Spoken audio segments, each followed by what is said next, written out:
Search Advice Radio, episode 2504. I'm Jeff Altman, and I started recording because I used to hunt down leaders and staff for organizations and did it for many, many years.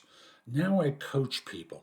People hire me for no BS career advice, which can relate to job search, of course, but I also help people and organizations with hiring more effectively, managing and leading better, resolving workplace issues, career transitions, and more. Today's guest, Stuart McCalla, is an executive coach I was introduced to, who is brilliant. And we talk about job search resilience and more in the course of this interview. He's a very interesting man. I think you'll enjoy this interview. It's about a half hour in length, and I hope you share it with other people. It is worthwhile. And we'll be back in just one moment. So my guest today is Stuart McCalla. Stuart has worked in tech and in some of the most well-known companies in the country. He's a managing partner at Evolution, a coaching culture and leadership development firm. And Stuart has taken his life lessons and professional lessons and woven them into a coaching culture he provides to clients. Stuart, welcome. Hey, Thanks Jeff. for making time today. Thank you, Jeff. Thank you for having me. It is my pleasure. So, folks, we're going to be talking about a bunch of things, but I think it really is going to start off with talking about resilience in job search. So, when we think about resilience, Stuart, why is it important to people to be resilient through their search? Well, a job search, especially in this day and age, can be a brutal thing. Most people experience job searches as not a pleasant experience. It's up there with root canal. I understand. Exactly. Even maybe a little bit worse than that, right? It can be really intense. And more so because a job search, people put their worth attached to their job.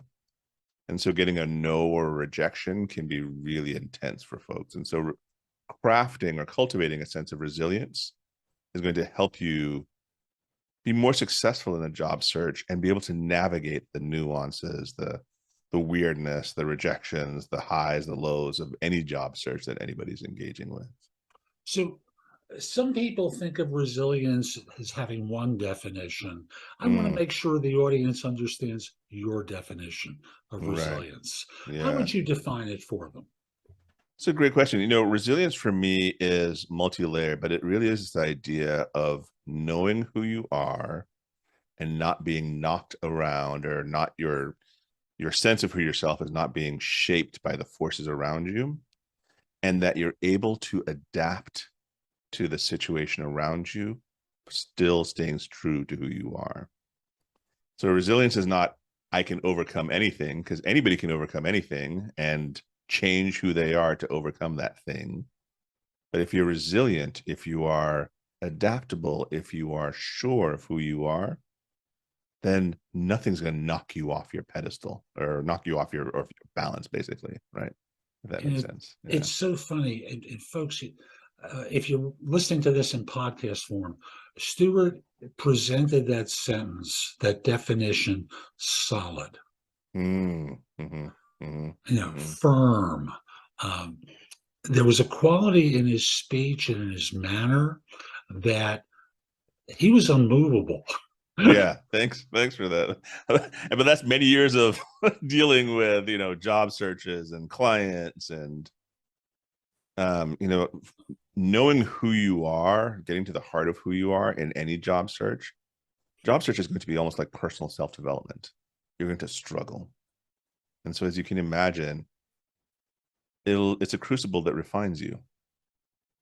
And so seeking a job, getting a job and a job that you want, think of it as a crucible. Think of it as a passage for you to go through and enjoy it that way.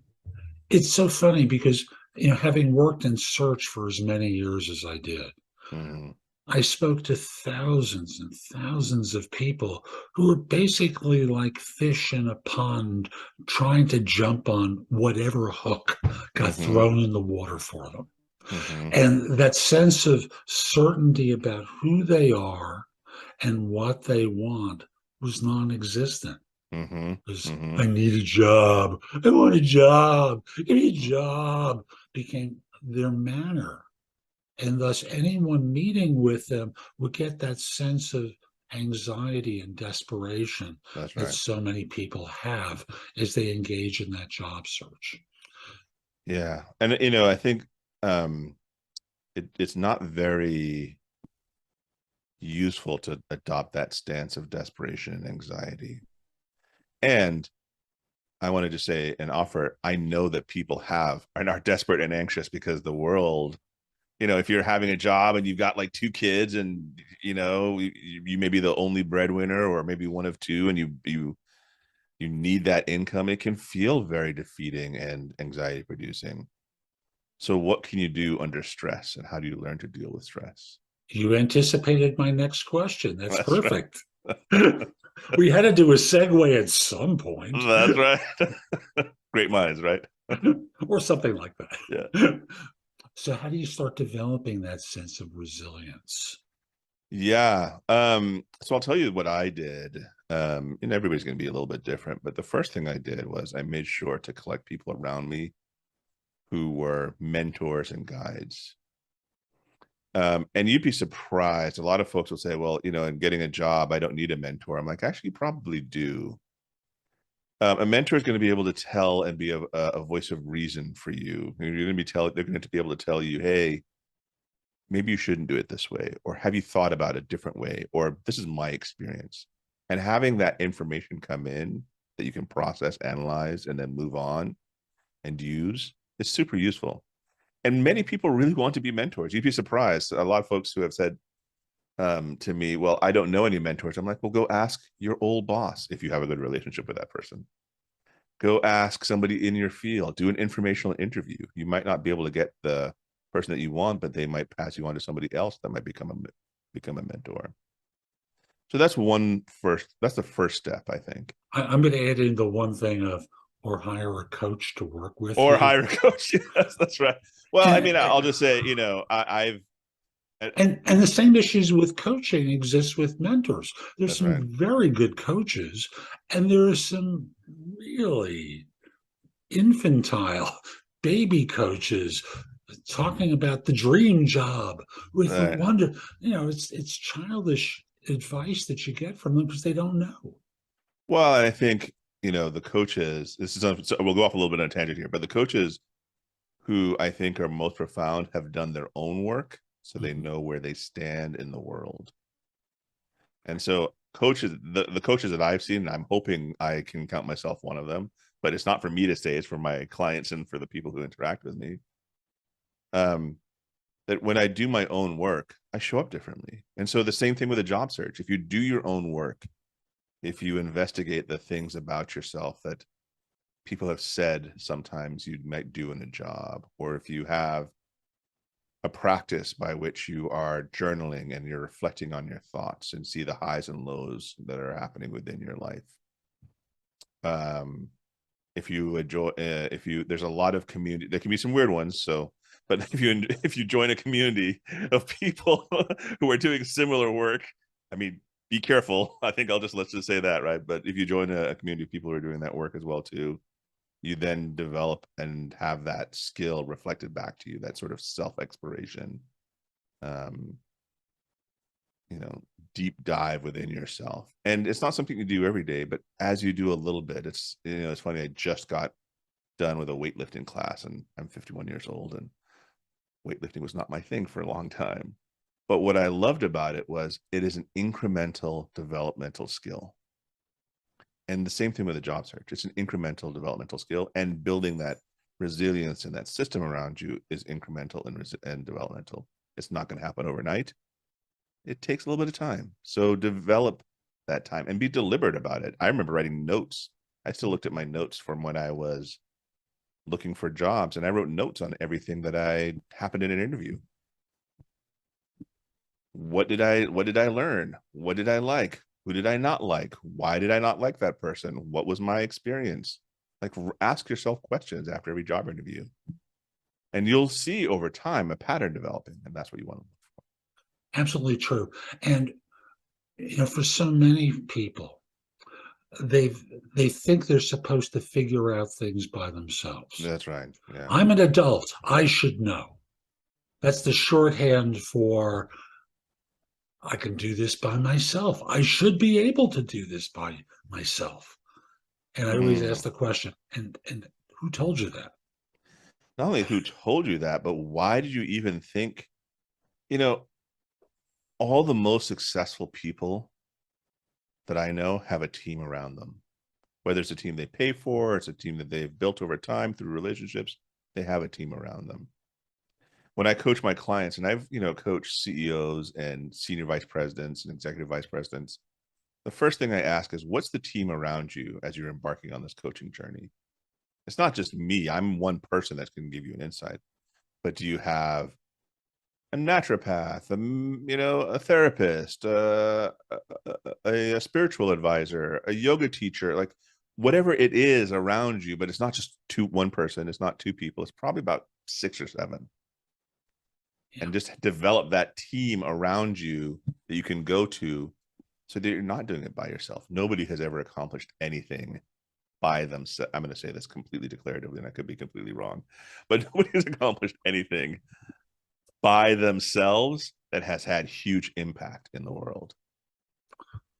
And there are a lot of people who operate at a lower level Yeah. and aren't thinking of themselves as having impact. And they do, of And course. they do, of course. I mean, that's also a thing. Um, so many people in their job search don't see the impact they have, even on the companies that they're going and interviewing with.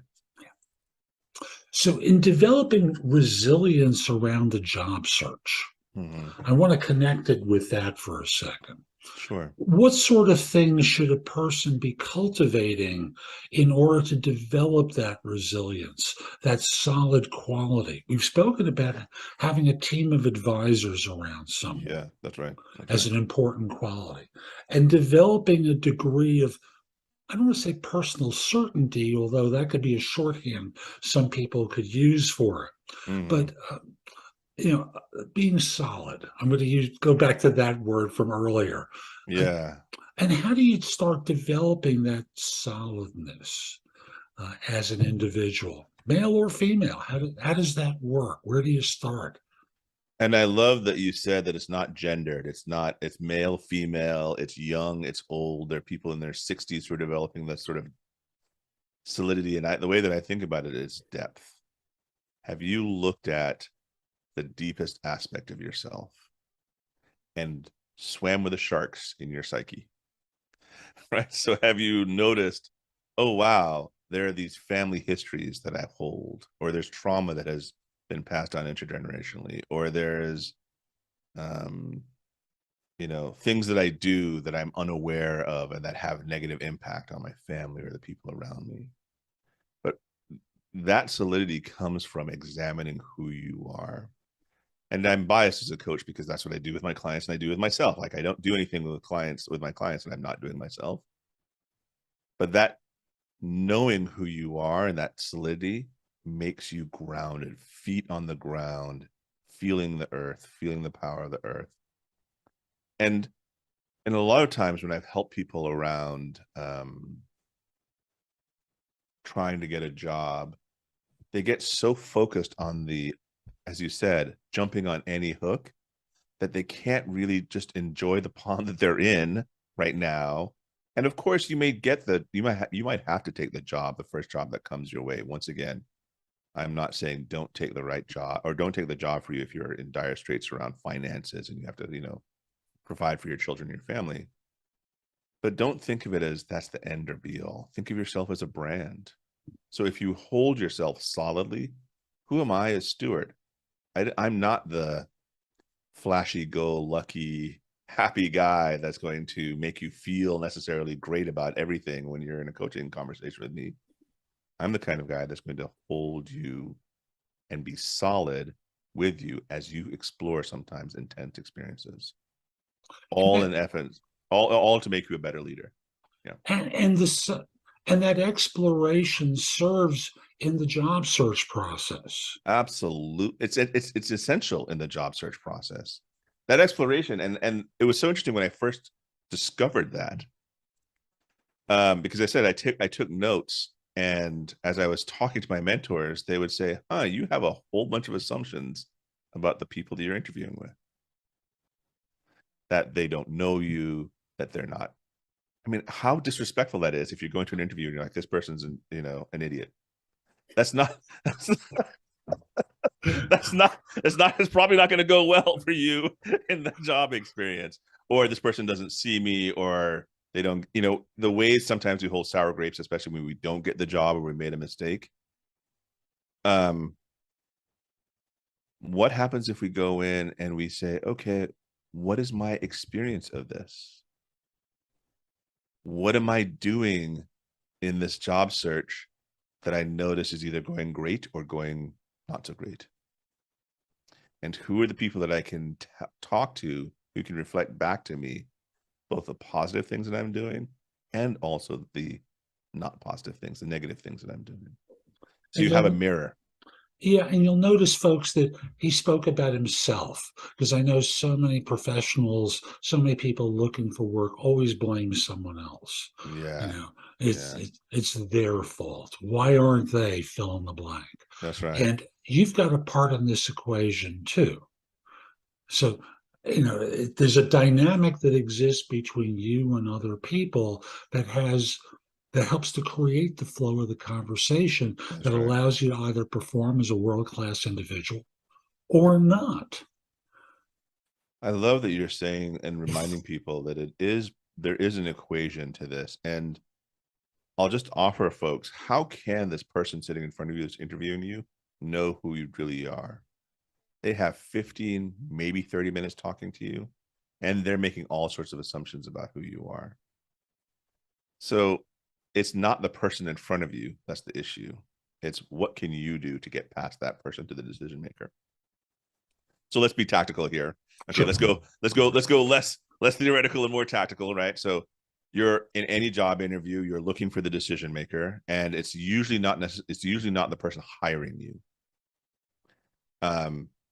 And you're making a good enough impact on the person that's interviewing you so that you can get past the next level.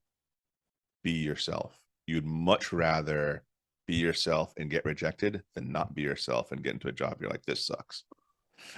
Right? So be yourself. Move as be thoughtful, be kind, be who you are. Hopefully you're thoughtful and kind. If you're not, well, I don't know what to tell you, but develop that word, develop that aspect of yourself, right? And be think of it as a strategic process. You're in a job interview. I remember going to a job interview, and especially in the tech world, sometimes you have like 4, 5, 6 interviews, and you're like, by the time the fifth one rolled around, I was like, I don't even know if I want to work with this company. This is crazy, right? But there's a goal that I'm trying to reach, and I know what that goal is, and so I'm going to be strategic about who I'm going to talk to, what am I going to deal with, what am I going to put up with, till I can get to that decision maker and have that in-depth, detailed conversation. It's funny how often, well, job search is so much like dating, Yeah, yeah, in that people have this nice dating facade to start right, off with. right, And often it takes a long time to lower the guard and open up as a real person, so yes, that you can decide whether or not you want to be in relationship with whoever this person is and they with you, or whether you're just going to keep the act up, in which case you never know whether they fall in love with you or the act. mm-hmm, And the mm-hmm, same thing exists professionally with interviews. mm-hmm. As Stuart has pointed out, be yourself. And as I like to say, risk everything Yes, by that's being right. yourself. Because if you're rejected because of who you are, wow, that's great. It really is. There's such a relief when you're rejected for who you are, because then you think, what happened if I wasn't who I was and I ended up getting this job? Because I've done both. So I think when I'm speaking about this, I've done both. I remember trying to contort myself into a position, into a shape, so that I could get a job, and I got the job, and I was extremely miserable. Jeff, it was the most miserable job I've ever been in. And it had nothing to do with the people. It was all about what I was presenting and this position and this role that I was in. And thus the expectations you created with them. That's right. That's right. And so they were looking for a quiet, a quiet, non-confrontational, um, yes, man. They got 1 out of 3, maybe. No, they didn't. I don't think they got any. Actually. And so I was butting heads with the group that I was working with. Um, what was great about it was I didn't take it personally that I was butting heads with those folks, and I also didn't make them wrong.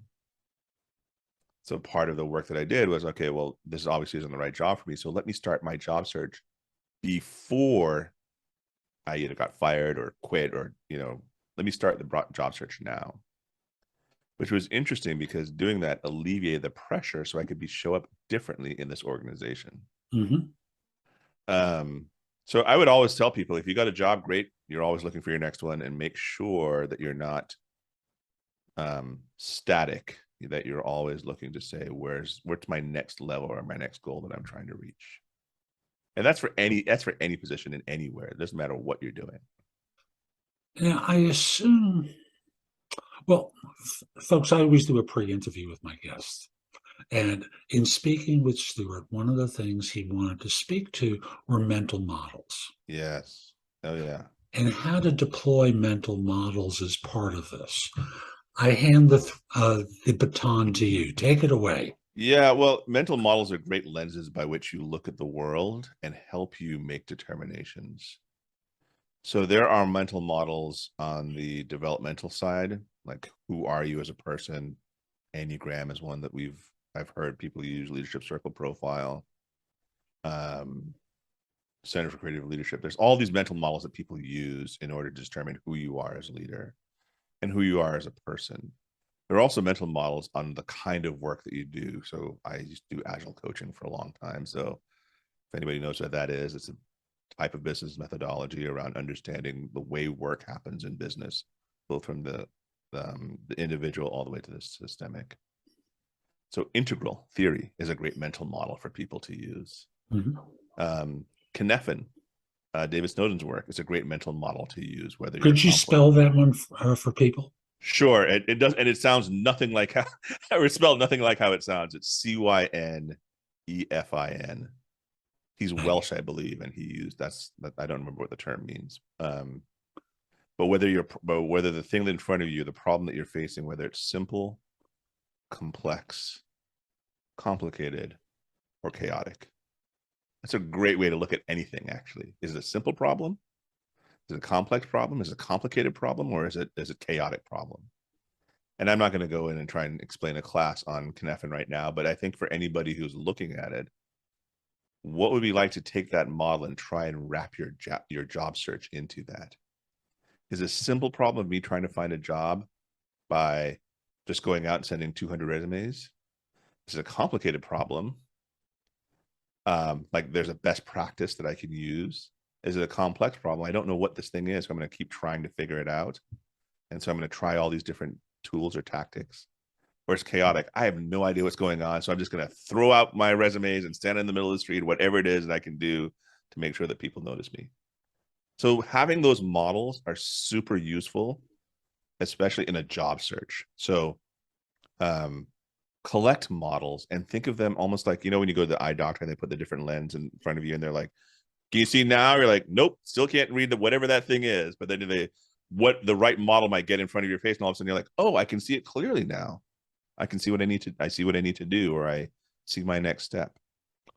So, really use those models, and I would say put them in front of your face and look at the problem of your job search from that perspective.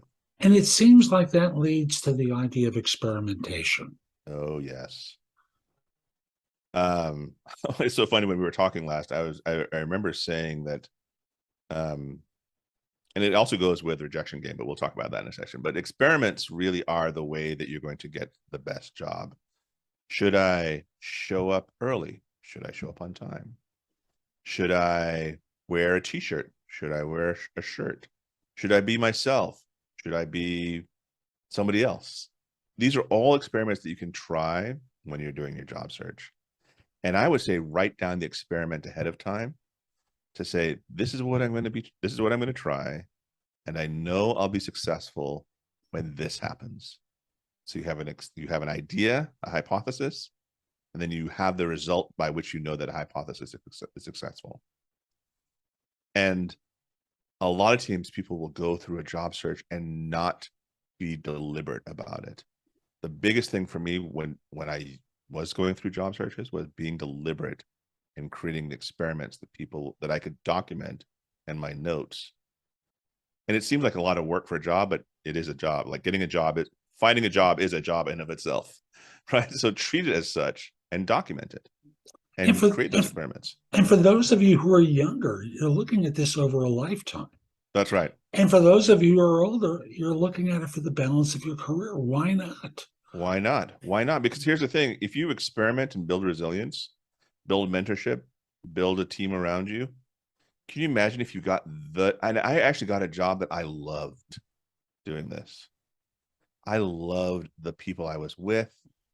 Every day I walked into that job and I felt I am being well used. I mean, that's an interesting way to put it, right? But my work was having an impact. I was sitting, it was a small, 400 person company, but I was sitting with the CEO and all the C-suite execs because they valued my opinion.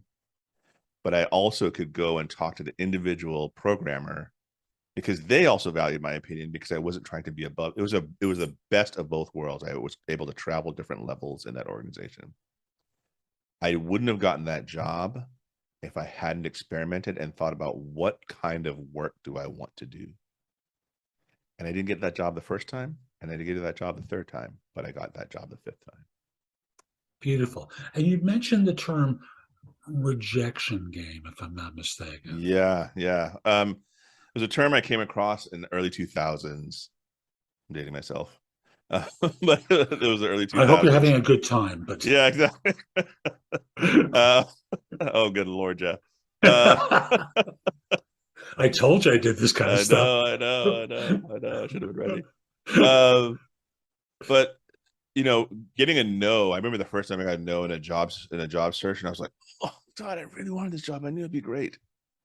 And I ran across this term, the rejection game, and this was the idea that you go and seek rejection to numb yourself a little bit to the idea of getting a no. And so part of my experiments is I would go out and try and get no's. I would ask. I mean, there were some companies that was like, I could be a vice, at 32 years old, I could be a senior vice president of a large tech company, and they're like, what? Who are you? Don't call us again, right? That was a clear no, right? There were some other companies that I would try stuff, and they would say, oh, well, maybe not yet, but if you did these 4 or 5 things, we might consider you. Now, isn't that powerful that in the rejection, I got learning at the same time? Bingo. Right. Bingo. And that's what you're looking for. You're looking for the learning. You're not looking just to get a no. You're looking to get the learnings out of that. I mean, I tried things. I remember asking a very well-known designer for him to be a mentor of mine. He was leading a class with like, I don't know, 3,000 people in it. And I walked him and said, hey, can you be a mentor? And he said, well, I don't live here. And I was so freaked out that he was considering me to be to be a mentor of mine that I just turned around and walked away. But here was the thing, he didn't say no. Right. And so that's the thing I'm looking for and I really advise people is to really go out and try things and be not afraid of the no. And isn't it interesting how often people are really afraid of the yes? That's right. As That's you just expressed, suddenly, oh my God, he hasn't rejected me yet. I'm out of here. Well, that's the thing is, I love that you're saying that. You have to be ready for the yes. Because you probably will get a yes that will blow your mind, that will freak you out, that will make you sweat buckets, and great. Do it anyway. One of the best advice I got from a mentor is, go for a job that makes you feel like you have to learn something new every day. That's the best job to be in. And it's so true. It's so true. Stuart, what haven't we covered yet that we really should? Well, I think what I said earlier around being a job seeker is personal development. And if I can really emphasize that for folks, that it's almost secondary to the job you get, because a job is not the end all be all. It shouldn't define you. But if you use it as a way to investigate, develop, and learn about yourself, who am I under stress? Who am I when things are going great? What do I feel like when I talk about or talk with leaders? What are some of the things that I struggle with when I work with teams or work as an individual contributor? And especially for the people who are in what are called underrepresented groups, keep going. Keep going. Every job is, as I said, is not the one that defines you, but it's who you are as a person. And that's what you're looking for. Beautiful. Mm-hmm. Stuart, thank you. How can people find out more about you, the work that you do, everything? Well, first of all, I'm on LinkedIn because LinkedIn, but please look me up at Stuart.McCalla on LinkedIn. I'm also on evolution.team. We're a world-class group of coaches. I do a lot of work with leaders, especially in transition. So if you're in a transition state, especially at the higher levels of leadership, right? So if you're an SVP or higher, even a CEO. And so reach out to me there. I'm actually going to be at .LA in this week, actually, talking about diversity in venture capital. So there's lots of different ways to find me. Stuart, thanks for making the time today. And folks, we'll be back soon with more. I'm Jeff Altman, the Big Game Hunter. I do no BS career advice. I do it globally, working with people around job search, hiring more effectively, improving their management and leadership, resolving workplace issues, a holistic approach to you and your career. If you've got questions for me, you can schedule time for a free discovery call, schedule time for coaching. You can do that through my website, thebiggamehunter.us. And while you're there, there's a ton in the blog that'll help you. It's information you can watch, listen to, or read. I also have courses and books that I've written, again, available through the website. Lastly, connect with me on LinkedIn at linkedin.com/IN/the Big Game Hunter. Have a terrific day, and most importantly, be great.